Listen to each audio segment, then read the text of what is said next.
yang ada di hadapan kita, kemuliaan pelayanan roh. Puji Tuhan.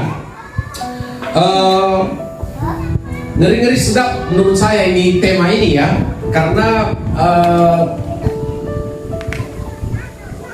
untuk membahas ini, mohon izin ya, menurut saya level iman kita memang sudah di atas rata-rata kira-kira begitu ya.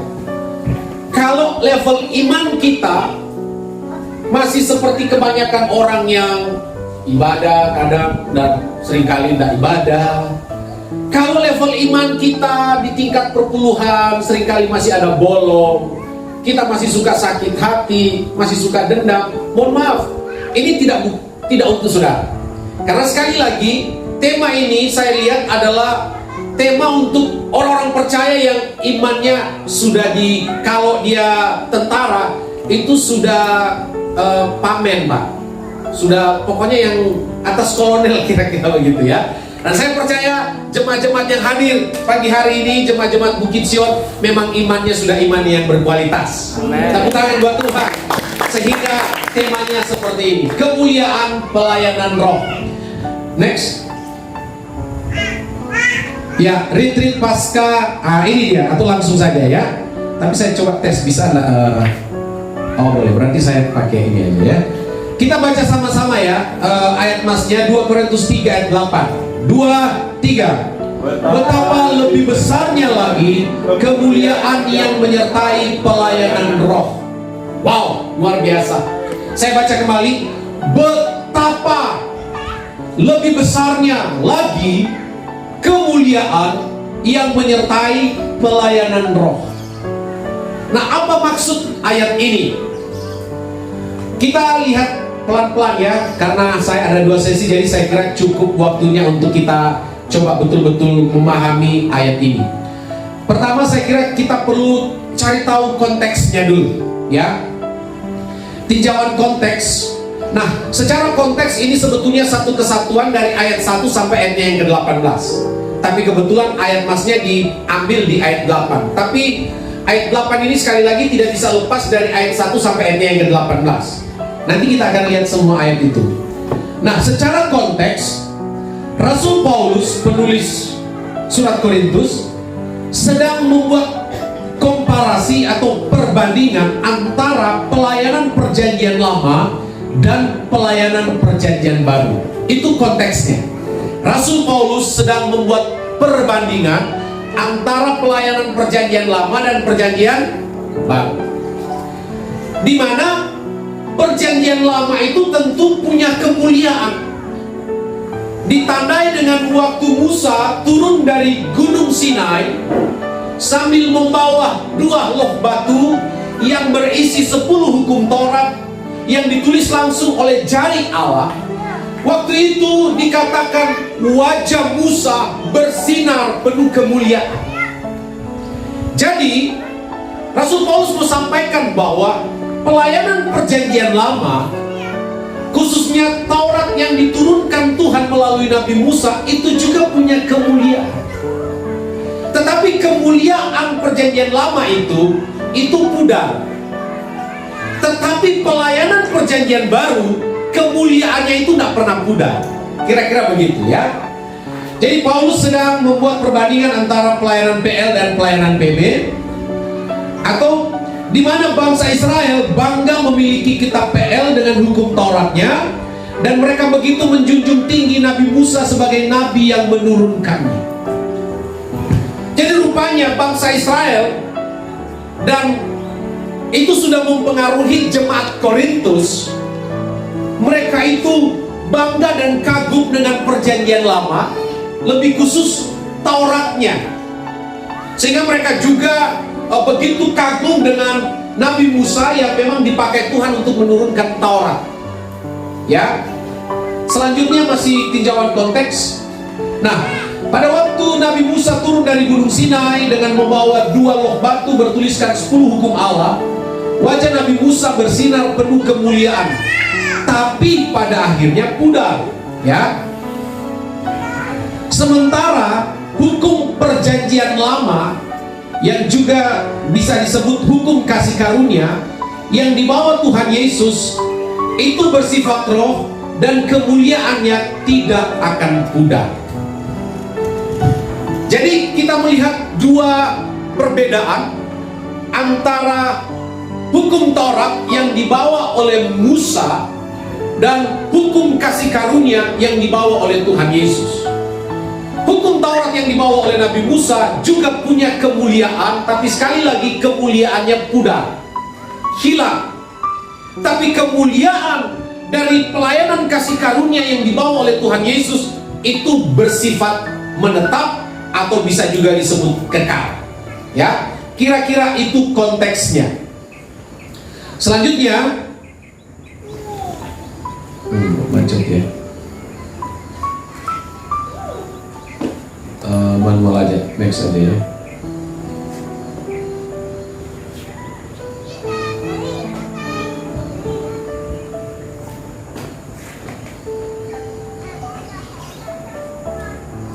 Selanjutnya kita akan lihat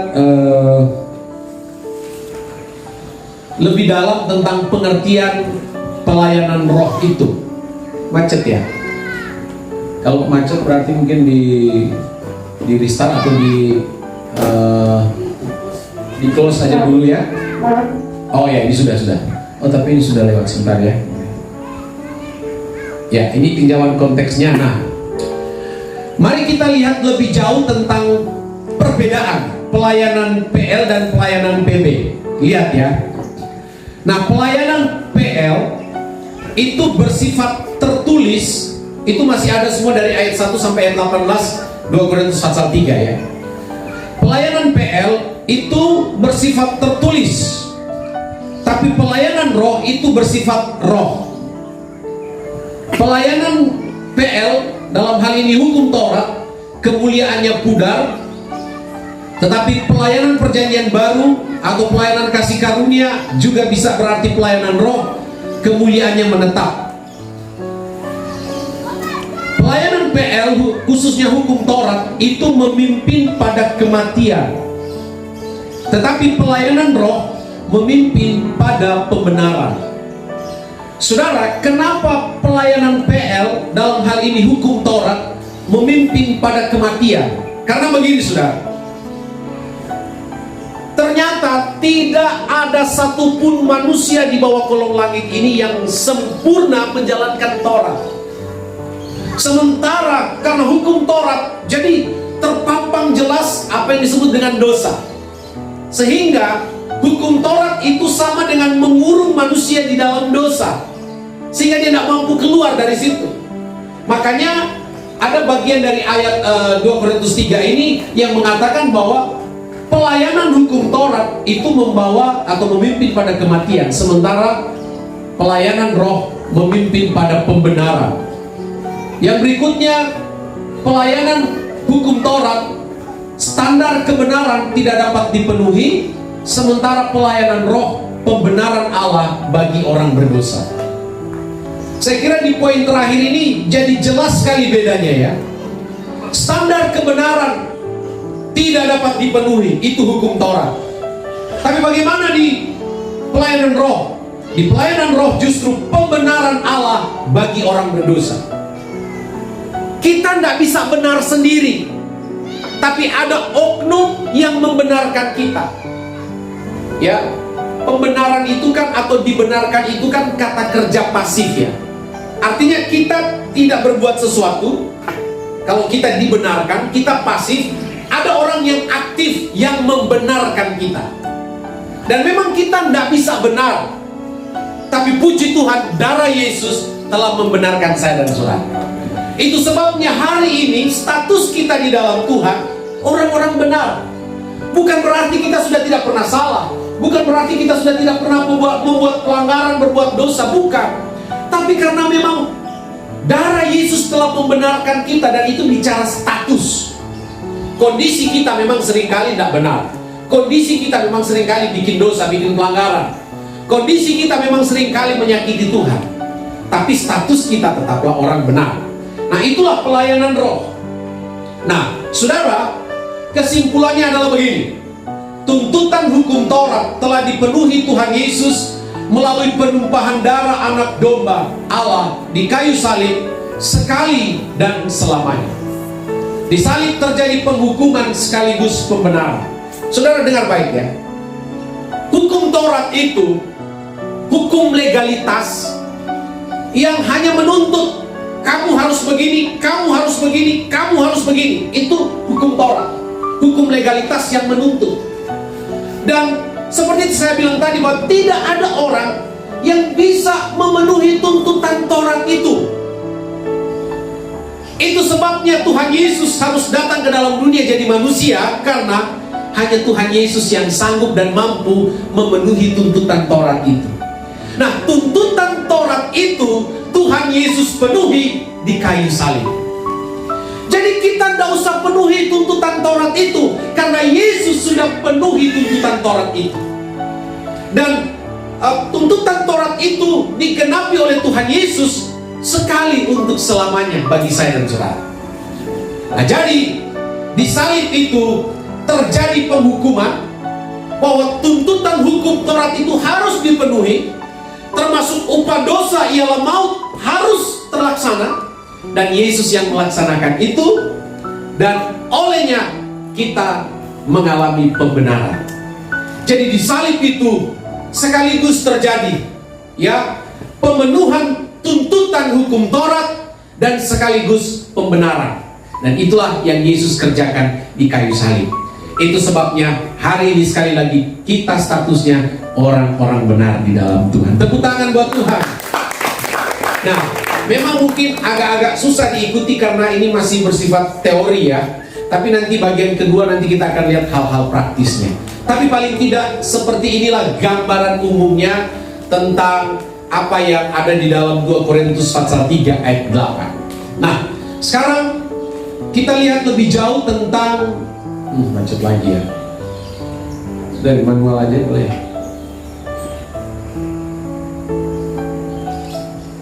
Ya, lebih jauh tentang pengertian pelayanan roh.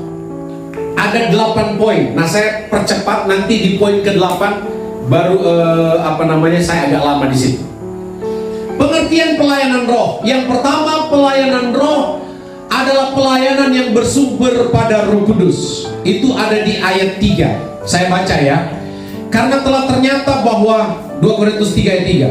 Karena telah ternyata bahwa kamu adalah surat Kristus yang ditulis oleh pelayanan kami, ditulis bukan dengan tinta, tetapi dengan roh dari Allah yang hidup, bukan pada loh-loh batu, melainkan pada loh-loh daging, yaitu dalam hati manusia. Jadi pelayanan roh itu adalah pelayanan yang bersumber pada Roh Kudus. Roh Kudus yang berkarya, Roh Kudus yang bekerja, ya.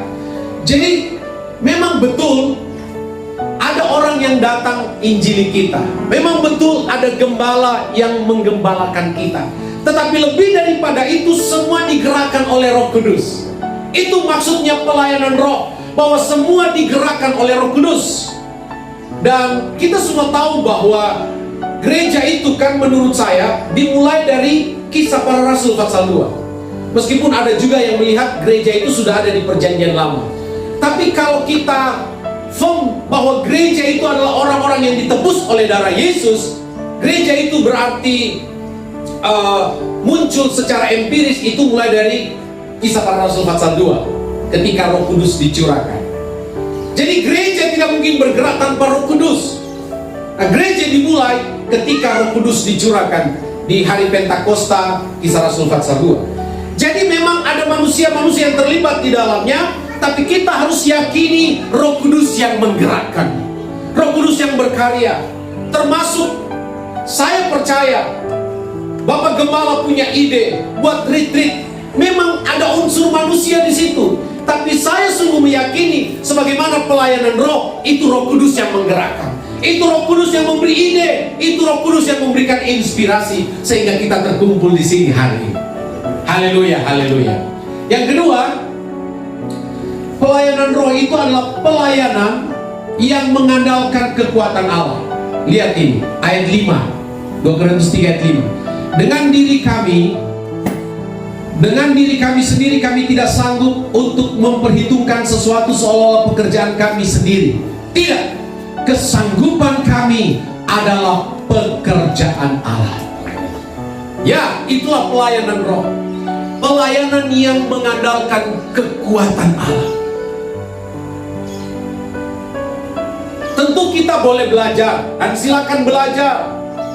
Silakan perbanyak baca buku. Silakan kita tingkatkan skill pelayanan kita. Itu baik, tidak salah. Tapi kita harus kembali kepada firman bahwa kalau kita bisa melayani sebagaimana pernyataan Paulus, itu karena kekuatan Allah.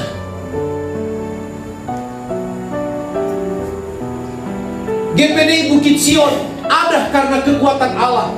Dan terus progres bergerak maju karena kekuatan Allah. Bahkan dalam waktu dekat ini buka lagi pos yang satu di Denpasar, itu karena kekuatan Allah. Itulah pelayanan roh. Dan tidak ada satupun yang bisa berdiri dan membanggakan ini karena saya, ini karena saya. Paulus pun kalau mau bicara tentang jasa, Paulus begitu banyak jasanya. Dia orang yang paling banyak dipercaya oleh Tuhan menulis surat-surat. Tapi Paulus tidak melihat itu sebagai kelebihan. Paulus tidak melihat itu sebagai kekuatannya. Tapi lihat pernyataan tulusnya, kesanggupan kami adalah pekerjaan. Termasuk kalau saudara bisa mengatasi kesulitan, masalah, pergumulan hidup, keluarga, rumah tangga, usaha, pekerjaan, itu karena kekuatan Allah. Ya, saudara. Mohon izin saya mau tanya ke ibu yang paling barat ya. Ibu siapa namanya Bu? Anida. Ya. Ibu Anida, kira-kira dalam perjalanan hidup Ibu Anida pernah dapat masalah? Oh. Apa bisa dihitung berapa banyak masalah atau pergumulan yang Ibu Anida hadapi dalam hidup ini? Sudah tidak terhitung lagi. Lihat, ini fakta, saudara. Hadapi pergumulan yang begitu banyak, bahkan sudah tidak terhitung. Dan kalau kita mau jujur, ketika kita hadapi masalah, ketika kita hadapi pergumulan, rasa-rasanya tidak ada solusi lagi. Ya kan? Rasa-rasanya tidak ada jalan keluar lagi. Tapi faktanya, ibu bisa lewati semua itu, betul Bu ya? Tepuk tangan buat Tuhan. Siapa yang memberi pertolongan? Siapa yang memberi bantuan? Tuhan. Kalaupun Tuhan pakai tetangga, kalaupun Tuhan pakai gembala, tapi semuanya dari Tuhan, bukan? Jadi tidak salah kalau Paulus bilang kesanggupan kami adalah pekerjaan Allah. Sekali lagi, ada berapa banyak pergumulan yang sudah pernah kita hadapi dalam hidup ini. Pergumulan ekonomi, pergumulan rumah tangga, membesarkan anak, pergumulan pendidikan, dan macam-macam. Dan rasa-rasanya, aduh, kita sudah mau menyerah. Tapi kita bisa lewati semuanya itu. Akhirnya kita bisa atasi semuanya itu. Kenapa? Karena pelayanan roh. Ada kekuatan Allah yang bersama dengan kita. Haleluya, haleluya, haleluya.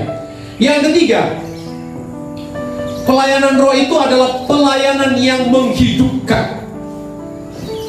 Sebagaimana tadi kita sudah lihat komparasinya atau perbandingannya, pelayanan hukum Taurat itu mematikan, tapi pelayanan roh menghidupkan. Coba lihat ayatnya, ayat 6. Ialah membuat kami juga sanggup menjadi pelayan-pelayan dari suatu perjanjian baru.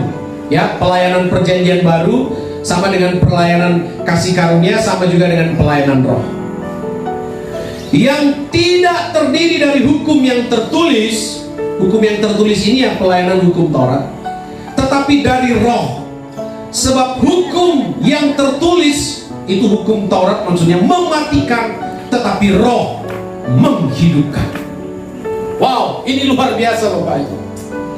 Jadi kita bersyukur kita bagian dari gereja yang ada di perjanjian baru, di mana pelayanan roh itu pelayanan yang menghidupkan.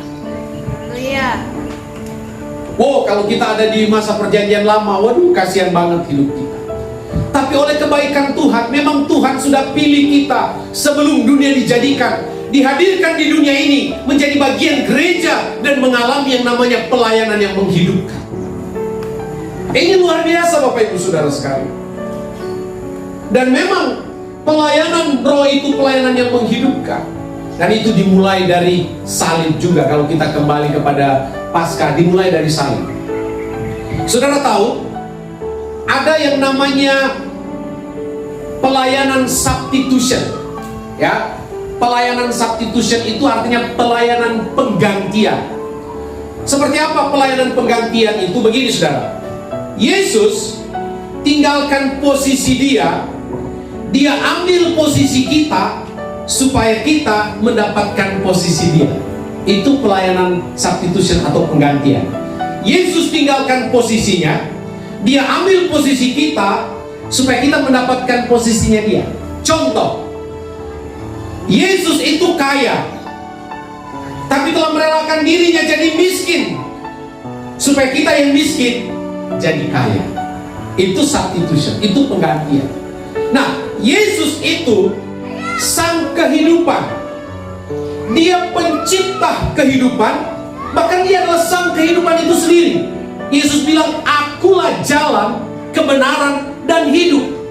Yesus itu sang hidup, pencipta kehidupan. Tapi lihat, Allah yang adalah hidup dan pencipta kehidupan mati di kayu salib. Inilah yang disebut dengan kontradiksi. Dia Allah yang hidup, pemilik kehidupan, pencipta kehidupan, tapi mati. Tapi ingat, dalam konteks penggantian, justru Yesus mati supaya kita yang mati di dalam dosa terima kehidupan kekal. Haleluya, haleluya. Jadi itulah pelayanan roh, pelayanan yang menghidupkan, pelayanan yang menggairahkan. Haleluya, haleluya. Selanjutnya, yang keempat, apa yang dimaksudkan dengan pelayanan roh? Pelayanan roh adalah pelayanan yang menuntun pada pembenaran. Lihat ayat ini, ayat 9. Sebab jika pelayanan yang memimpin pada penghukuman itu mulia, jadi mulia juga Taurat itu. Ditandai dengan Musa ada sinar kemuliaan, tapi kan pudar ya. Sebab jika pelayanan yang memimpin pada penghukuman itu mulia, betapa lebih mulianya lagi pelayanan yang memimpin kepada pembenaran. Itulah pelayanan roh, pelayanan yang memimpin saudara dan saya kepada pembenaran, supaya kita sekali lagi statusnya benar di hadapan Tuhan. Ini hal yang luar biasa yang disingkapkan Roh Kudus kepada Rasul Paulus untuk ditulis kepada jemaat di Korintus. Dan kebenaran yang luar biasa ini Tuhan bukakan kepada kita semua, khususnya keluarga besar Bukit Sion. Jujur saudara, belum banyak gereja yang membahas ini. Makanya saya bilang, wow, kagum juga saya ini.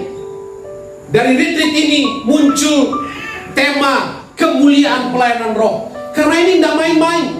Sekali lagi, tema ini idealnya orang percaya yang sekali lagi imannya itu sudah di atas rata-rata. Imannya bukan lagi iman yang dinasehati marah. Imannya sudah tidak di level tidak dibesuk, tidak datang ibadah. Sudah tidak di situ level imannya. Ada orang seperti itu. Gembala khotbah keras, ngambek. Nanti dibesuk, baru datang lagi. Tapi pelayanan roh sekali lagi sudah tidak di level itu. Sudah lebih daripada itu yang namanya pelayanan roh. Orang-orang yang sudah dewasa, orang-orang yang sudah kuat di dalam Tuhan, tidak bergeser lagi dan tidak terpengaruh lagi oleh hal-hal yang ada di dunia ini. Itu orang-orang yang sudah masuk dalam dimensi pelayanan roh. Ya. Jadi pelayanan roh itu adalah pelayanan yang menuntun pada pembenaran. Berikut yang kelima, pelayanan roh adalah pelayanan yang hasilnya adalah kekekalan. Lihat ini, ayat 11. Sebab jika yang pudar itu disertai dengan kemuliaan, betapa lebihnya lagi yang tidak pudar itu disertai kemuliaan. Jadi tidak pudar. Tidak pudar di sini termasuk. Coba semua buka 1 Korintus 15 ayat 58. 1 Korintus 15 ayat 58. Saya minta tolong teman saya Pak Ferry baca 1 Korintus 15 ayat 58.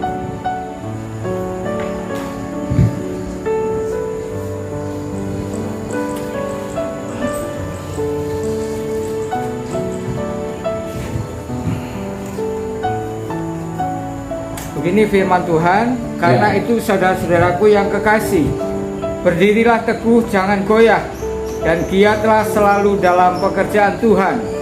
Sebab kamu tahu bahwa dalam persekutuanmu dengan Tuhan, jerih payahmu tidak sia-sia. Jerih payahmu tidak sia-sia.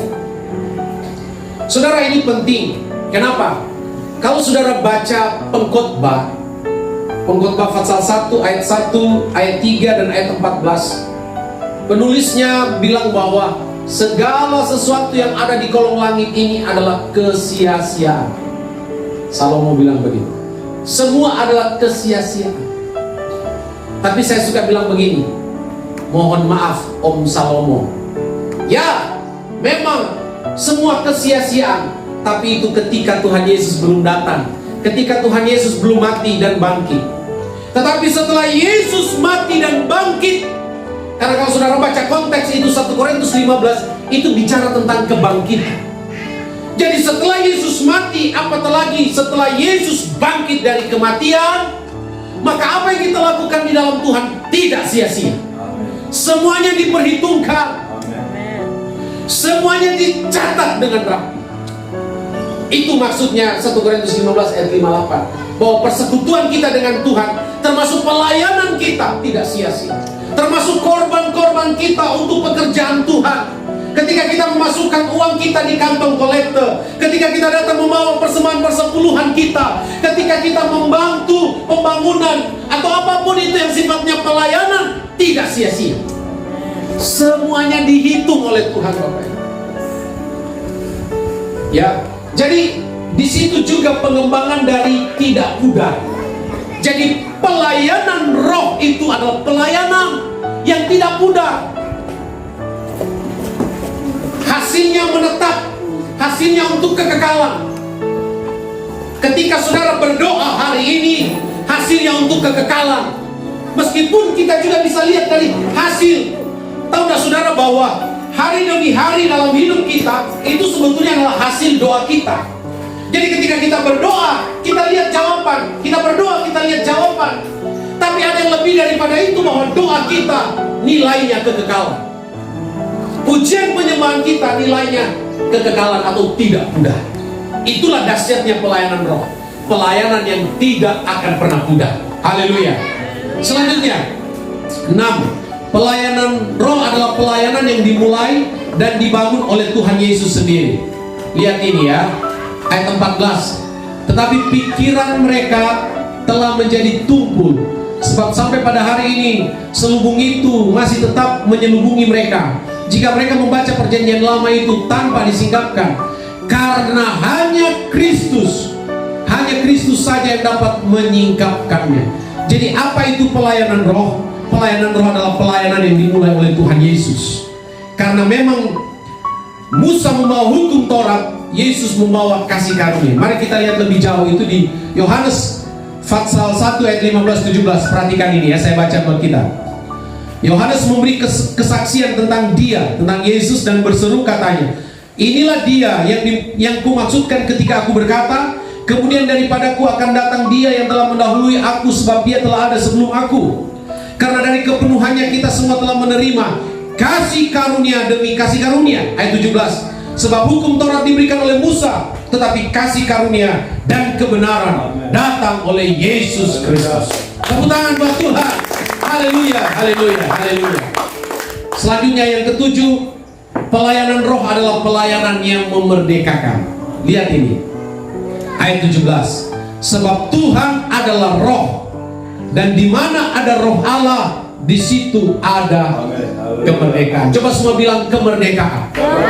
Ya, itulah pelayanan roh. Pelayanan yang memerdekakan kita. Memerdekakan kita dari belenggu-belenggu dosa. Memerdekakan kita dari alkohol. Memerdekakan kita dari judi. memerdekakan kita dari praktek-praktek perdukunan, okultisme, termasuk memerdekakan kita dari pornografi. Itu pelayanan roh. Pelayanan yang memerdekakan.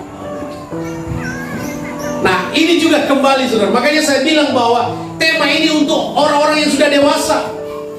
Bukan lagi jemaat atau orang percaya yang masih terbelenggu dengan judi. Bukan lagi jemaat yang masih terbelenggu dengan nikotin, rokok.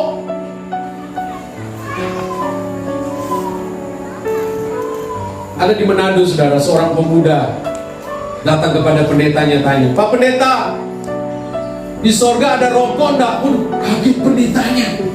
"Apa-apaan kamu pun nanya, masa di sorga ada rokok?" Tapi rupanya pendetanya baik. Pendetanya mau jamin perasaannya. Pendetanya bilang begini, "Perasaan saya ada," gitu ya, hanya untuk mau jamin. "Oh gitu ya Pak Pendeta?" "Ya sepertinya begitu." Terus dia tanya lagi, "Pak Pendeta, kalau begitu saya bisa merokok di surga?" Terus pendetanya jawab, "Ya sepertinya begitu." Tambah senang dia. Terus pendetanya bilang begini, "Tapi tunggu dulu, kenapa Pak Pendeta?" "Setahu saya di surga itu enggak ada korek, enggak ada api. Nah terus kalau saya mau merokok, kalau kamu mau merokok berarti kamu harus pergi ambil api di neraka. Dan kamu tinggal aja di sana karena kamu lebih cocok di sana rupanya." Jadi rupanya orang-orang yang masih suka merokok lebih cocok di neraka. Karena di surga tidak ada api. Ada pemuda lagi saudara, dia bersaksi, "Wow, saya dulu pemadam, sehari bisa 3 bungkus rokok. Tapi puji Tuhan, saya sekarang sudah bertobat, tidak merokok lagi." Terus dia bilang, "Saya mau akhiri kesaksian saya dengan saya mau memuji Tuhan." Ya memuji Tuhan, terus endingnya, "Dia telah mati, dibangkitkan, jarum coklat." Ternyata masih ada jarum di kantongnya. Itu belum bertobat namanya. Tapi itu di Manado ya, di Bali apalagi di Bukit Sion nah ada yang begitu ya. Ya, saudara ya. Karena pelayanan roh adalah pelayanan yang memerdekakan. Sudah tidak bicara lagi tentang orang-orang yang terbelenggu sakit hati. Sudah tidak bicara lagi orang-orang yang terbelenggu dengan dendam, dengan kepahitan. Orang-orang yang sudah merdeka, itu pelayanan roh. Orang-orang yang nanti sebentar kita akan lihat, orang-orang yang telah memunculkan manusia rohnya itu keluar. Bukan lagi kedagingan dan ego. Gitu ya. Jadi pelayanan roh adalah pelayanan yang memerdekakan. Saya sungguh-sungguh berharap bahwa kita semua adalah orang-orang yang sudah dimerdekakan dari belenggu-belenggu itu. Kalaupun ada yang belum, di sini momennya untuk kita alami kemerdekaan di dalam Tuhan. Katakan amin. Haleluya, haleluya, haleluya, haleluya. Dan jangan lagi ditunda Bapak Ibu. Jangan ditunda. Saya tidak menakut-nakuti saudara, tapi jangan-jangan atau misalnya bagaimana kalau ini peringatan terakhirmu dan setelah itu mungkin tidak ada peringatan lagi. Makanya Alkitab bilang, tangkap ini sebagai pesan Tuhan selagi itu masih disebut hari ini. Karena besok ada kesusahan tersendiri.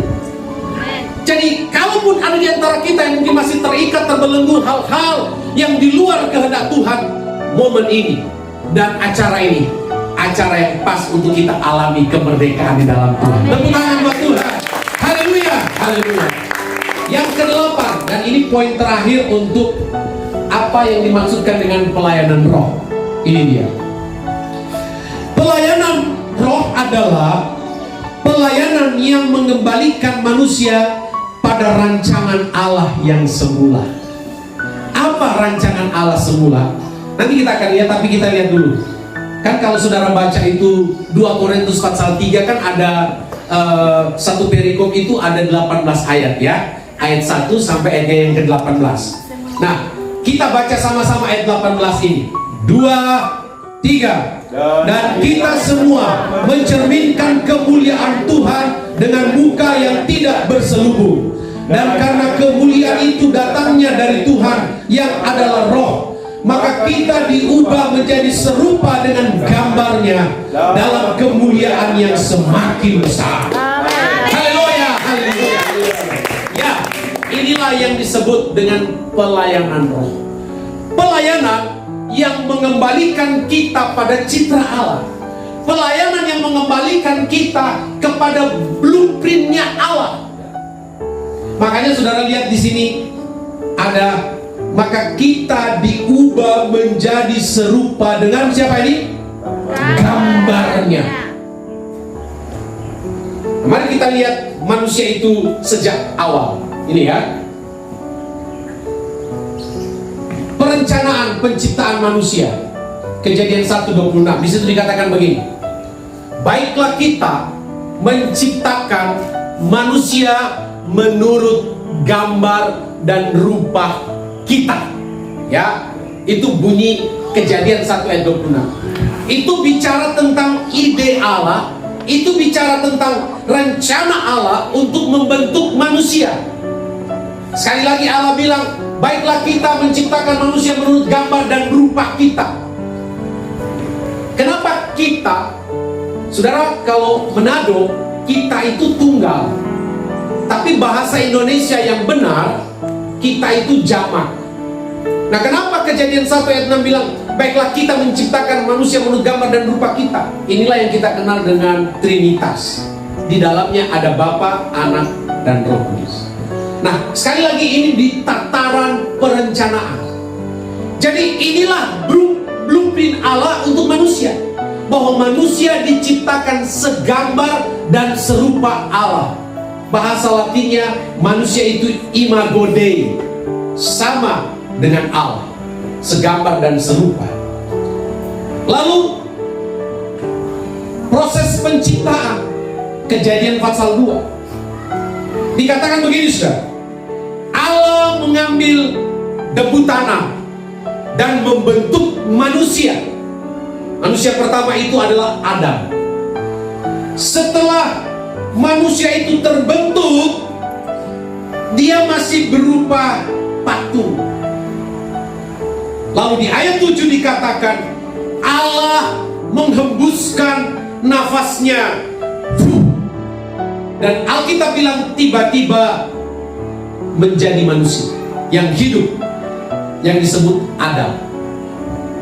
Jadi maksudnya begini Bapak Ibu, manusia memang tubuhnya ini dari tanah dan akan kembali kepada tanah.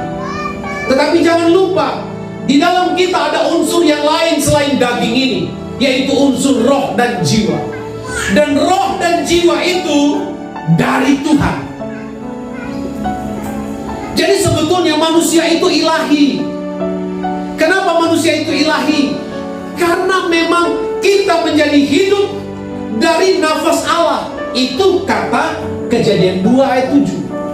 Atau coba saya minta tolong lagi istri saya baca yang keras, Bu. Kejadian 2 ayat 7 supaya kita paham. Kejadian 2 ayat 7. Ya. Ketika itulah Tuhan Allah membentuk manusia itu dari debu tanah. Dari debu tanah. Dan menghembuskan nafas hidup ke dalam hidungnya. Demikianlah manusia itu menjadi makhluk yang hidup. Iya, terima kasih. Jadi ketika Allah bentuk, sekali lagi, manusia itu masih seperti patung sampai Tuhan hembuskan nafasnya, dan manusia itu menjadi makhluk yang hidup. Jadi itulah esensinya manusia, bahwa di dalam diri manusia ada nafasnya Allah. Nafasnya Allah itu juga hayatnya Allah. Hayatnya Allah itu juga artinya hidupnya Allah. Kalau saudara cek 2 Timotius pasal 3 ayat 16 dikatakan semua tulisan di dalam Alkitab diilhamkan oleh Allah, atau terjemahan lain dinafasi oleh Allah, atau dengan kata lain di dalam setiap perkataan firman Tuhan ada hayatnya Allah di situ. Makanya dikatakan Injil itu adalah menyelamatkan. Kenapa? Karena ada hayatnya Allah di situ. Jadi kalau kita bicara tentang blueprint Allah, dalam perencanaan Allah telah merencanakan menciptakan manusia menurut gambar dan rupa Allah. Lalu di Kejadian pasal 2 itu proses penciptaannya. Dan di dalam diri manusia ada yang ilahi. Coba bilang, ada yang ilahi. Nah, lalu saudara, Kejadian pasal 3 itu bicara tentang kejatuhan manusia. Dan waktu manusia jatuh di dalam dosa, perhatikan baik. Ketika manusia jatuh di dalam dosa, gambar ilahi di dalam manusia itu rusak. Gambar ilahi di dalam manusia itu rusak. Makanya di dalam Roma 8 ayat 23 bilang begini, semua orang telah berbuat dosa dan hilang kemuliaan. Itu manusia pasca jatuh dalam dosa, telah kehilangan kemuliaan. Jadi dosa itu membuat manusia kehilangan kemuliaan. Termasuk dosa itu membuat manusia kehilangan fasilitas. Coba saudara, waktu Tuhan tempatkan Adam dan Hawa di Eden, wow, mereka tinggal ambil saja kebutuhan mereka. Mereka makan buah-buahan yang segar, yang menyehatkan. Karena memang Tuhan bilang semua buah di taman ini silakan makan, dan semuanya menyehatkan. Tidak ada yang mengandung kolesterol, tidak ada yang mengandung racun, tidak ada. Semua menyehatkan. Tapi memang Tuhan bilang, tapi tidak boleh makan yang satu ya. Adam tanya, yang mana itu Tuhan? Itu loh yang di tengah-tengah, yang adalah buah pengetahuan baik dan jahat. Itu kamu tidak boleh makan. Oh gitu ya? Emangnya kalau saya makan itu gimana? Ya kalau kamu makan, seketika itu juga kamu mati. Tapi kan kita semua tahu akhirnya manusia tidak tahan dengan rayuan itu. Dia makan dan saat itu juga dia mati. Mati secara roh. Apa artinya mati secara roh? Terputus hubungan dengan Allah. Jadi ada 3 jenis kematian sebetulnya ya. Pertama, kematian rohani. Apa itu kematian rohani? Terputusnya kita dengan Allah. Kemudian yang kedua, kematian jasmani. Terpisahnya tubuh kita ini dengan roh jiwa kita. Tubuh kita ini masuk ke tanah, roh dan jiwa kita kembali kepada asalnya. Kalau kita orang percaya, pergi ke Firdaus. Kematian ketiga adalah kematian kekal di api neraka. Jadi ada 3 jenis kematian. Nah, kematian yang Adam alami ketika dia jatuh di dalam dosa, kematian jenis pertama, kematian rohani, terputus dengan Allah. Dan itu semua terjadi kepada siapapun dia yang ada di kolong langit ini, kalau dia tidak punya Tuhan Yesus. Siapapun dia, mau dia kaya, mau dia ganteng, mau dia pejabat, kalau dia tidak punya Yesus, sesungguhnya dia mati secara rohani. Tidak punya hubungan pribadi dengan Tuhan yang adalah penciptanya. Itu sebabnya bersyukurlah kita punya Yesus. Berarti kita orang-orang yang hidup di dalam Tuhan. Tepuk tangan buat Tuhan. Nah saudara, jadi ini proses kejatuhan. Jadi perencanaan manusia diciptakan segambar serupa Allah. Proses penciptaan, manusia dibentuk lalu dikasih nafas Allah atau dikasih hidupnya Allah. Kemudian Kejadian 3, manusia jatuh dan gambar Allah rusak. Ada yang bilang gambar Allah hilang. Pokoknya lebih tepat Roma 3 ayat 23. Manusia kehilangan kemuliaan. Lalu saudara, dengar baik, Allah selalu punya cara untuk menolong saya dan saudara. Ternyata Allah telah merencanakan secara matang solusinya untuk mengembalikan manusia pada rencana semula Allah. Untuk mengembalikan manusia pada blueprintnya Allah. Bagaimana caranya? Di sini proses penciptaan ulang. Coba semua bilang proses penciptaan ulang. Nah, mari kita lihat prosesnya. Ini penting sekali karena ini sudah poin terakhir saya untuk sesi pertama ini. Tapi ini penting sekali. Saya baca buat kita semua ya. Roma 8 ayat 29 sampai 30. Sebab semua orang yang dipilihnya dari semula, saya percaya kita bagian ini dipilih. Saudara percaya saudara dipilih? Ya, kita semua dipilih. Sebab semua orang yang dipilihnya dari semula, mereka juga ditentukannya dari semula. Untuk apa? untuk menjadi serupa dengan gambaran anaknya, supaya ia anaknya itu menjadi yang sulung di antara banyak saudara. Dan mereka yang ditentukannya dari semula, mereka itu juga dipanggilnya. Dan mereka yang dipanggilnya, mereka itu juga dibenarkannya. Dan ini yang lebih menarik lagi, dan mereka yang dibenarkannya, mereka itu juga dimuliakan. Haleluya, haleluya. Jadi saudara lihat proses, saya suka bilang ini proses recreation, penciptaan ulang, di mana manusia dikembalikan kepada rancangan semula Allah. Manusia dikembalikan kepada blueprintnya Allah sebagai orang-orang yang segambar dan serupa Allah. Ini prosesnya. Coba saudara lihat ya, ada yang menarik di sini. Pertama, kita dipilih. Makanya ada lagu, kita dipilih dari segala bangsa, kita dipilih jadi umatnya. Siapa yang dipilih? Ya, saya dan saudara. Kemudian kita ditentukan. Yang ketiga, kita dipanggil. Yang keempat, kita dibenarkan. Dan yang kelima, kita dimuliakan. Saudara tahu arti dimuliakan? Sama seperti saya bilang tadi, itu kalau ditinjau dari tata bahasa, itu kata kerja pasif. Jadi kita berdiam diri, pasif, lalu ada orang yang bergerak aktif memuliakan kita. Jadi Tuhan sendiri punya ide untuk memuliakan kita. Maka saudara, jangan heran, kita ini semua mulia di hadapan Tuhan. Coba tepuk-tepuk yang di sebelah saudara, bilang, halo yang mulia. Halo yang mulia. Ya. Ya, itu firman yang bilang. Firman yang bilang dimuliakannya. Nah, lalu saudara lihat ini ya. Jadi kita dipilih, ditentukan, dipanggil, dibenarkan, dimuliakan. Untuk apa goalnya? Perhatikan, untuk apa goalnya? Ini goalnya, menjadi serupa dengan Kristus. Ya kan? Tepuk tangan. Ini dia, menjadi serupa dengan gambaran anaknya. Jadi kita mengalami yang namanya diciptakan ulang. Karena dosa, kita terlahir di dalam dosa. Dan sebagai orang yang terlahir di dalam dosa, sekali lagi kita semua statusnya mati rohani. Tapi Yesus datang untuk kembalikan kita kepada status kita, orang-orang yang segambar dan serupa Allah.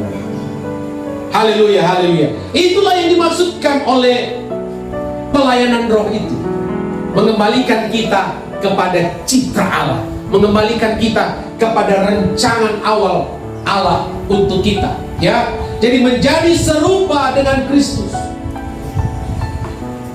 Kita ini saudara sudah serupa dengan Kristus dalam kemuliaan. Yesus itu, kata Mazmur 24, dia itu raja kemuliaan. Kalau Bapak kita raja, perhatikan ya. Kira-kira kalau anak dari seorang raja itu apa sih? Pangeran. Nah, kita, Bapak kita raja segala raja. Jadi kita pangeran, artinya raja juga. Kalau Yesus itu mulia, dan sekarang kita telah diubahkan menjadi serupa dengan Kristus, ya berarti kita mulia juga. Nah, sekarang ketika kita sadar bahwa kita ternyata orang mulia, marilah juga sikap kita sikap yang mulia. Amen. Jangan saudara sudah tahu, oh kita ini orang mulia, action kita aduh hina banget. Sudah sadar kita orang mulia, tapi action kita, waduh, tidak mencerminkan orang mulia. Jadi pelayanan roh adalah pelayanan yang mengembalikan kita kepada citra Allah, orang-orang mulia.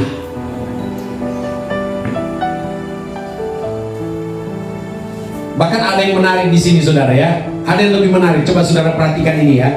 Untuk menjadi serupa dengan gambaran anaknya. Siapa anaknya di sini? Yesus.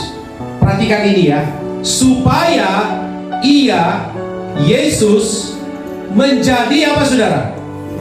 Yang sulung di antara banyak saudara. Nah, saya mau tanya dulu, apa artinya sulung? Pertama. Anak pertama. Ada yang lain? Ya, sulung itu berarti betul anak pertama dan berarti punya adik-adik, betul ya? Karena kalau dia tidak punya adik, cuma satu, itu bukan sulung namanya. Itu anak tunggal namanya, ya kan? Nah, Yesus memang disebut anak tunggal dalam Yohanes pasal 3, tapi perhatikan tunggal di situ artinya tidak ada yang sama seperti Yesus. Dia the only one. Tidak ada yang sama. Itu maksudnya anak tunggal. Tidak ada yang sama. Proses lahirnya termasuk eksistensinya tidak ada yang sama. Itu yang maksudnya dengan anak tunggal. Tapi dalam konteks penciptaan ulang, untuk kita dikembalikan kepada blueprint Allah, maka Yesus disebut yang sulung. Dan tadi kita sudah sepakat arti yang sulung artinya dia yang pertama, setelah itu ada adik-adiknya. Nah, sekarang saya mau tanya, kalau Yesus itu sulung, berarti adik-adiknya siapa, saudara?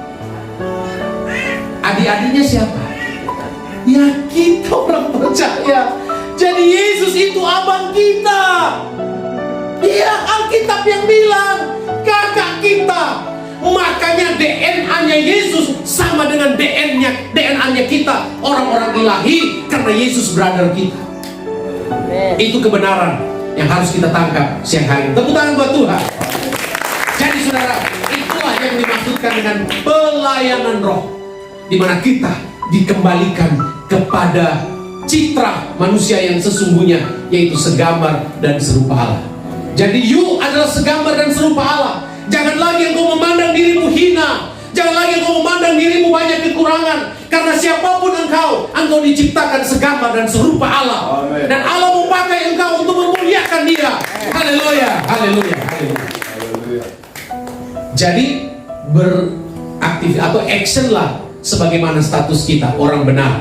Action lah sebagaimana status kita orang kudus. Action lah sebagaimana status kita orang-orang mulia. Tuhan Yesus memberkati. Itu sesi pertama dan mau buka tanya jawab atau bagaimana Pak? Oh, nanti aja. Kalau begitu saya mau penyembahan sedikit. Ayo kita mau penyembahan, kita panggil berdiri.